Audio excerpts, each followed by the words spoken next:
took a ham sandwich in a bag, a sandwich much like that, probably not that fancy. All right, it's probably on Wonder Bread. I'm Put it in a bag. Put it in a bag. Put it on a table where some Somali students have lunch.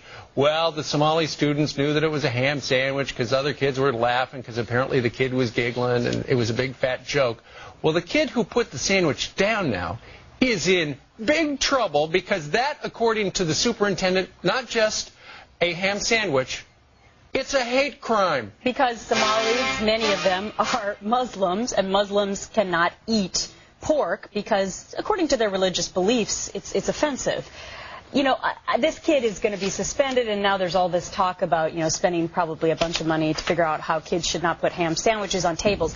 I think it's gone too far. However, there is probably some argument here about the fact that you shouldn't start this kind of behavior because it does probably lead to other. Look, it's a middle school kid. I know. Being funny, it's an insult. It is not a hate crime. And Brian, we've heard from the superintendent, and he's saying some extraordinary stuff. He says they might as well have been, these kids might as well feel like they're back in Mogadishu, Somalia, starving and being shot at. I think that's too far. You think so? Yeah. No, listen to this, Gretchen. What about when you, like, it gets worse. What about Gretchen, when you have listen to violence this. against animals, and then they say that leads to violence against humans down the road? I'm just saying that we should probably take a look at this a little bit and just say, yeah, it was a joke, but maybe it went a little too far. Yeah, so you don't call it a hate crime. No, I'm not calling it a hate crime. The superintendent says these children have got to learn that ham is not a toy.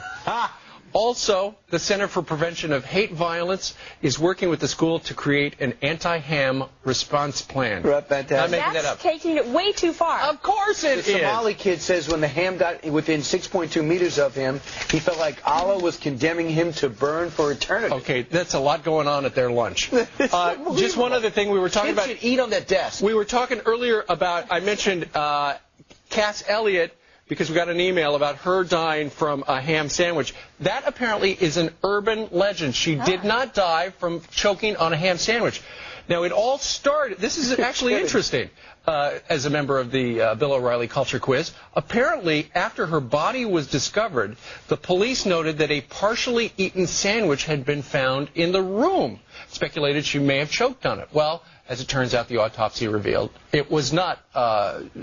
she did not choke on a sandwich. Did she choke? Not a ham sandwich. She is dead. Absolutely, she died of heart failure. So she never choked?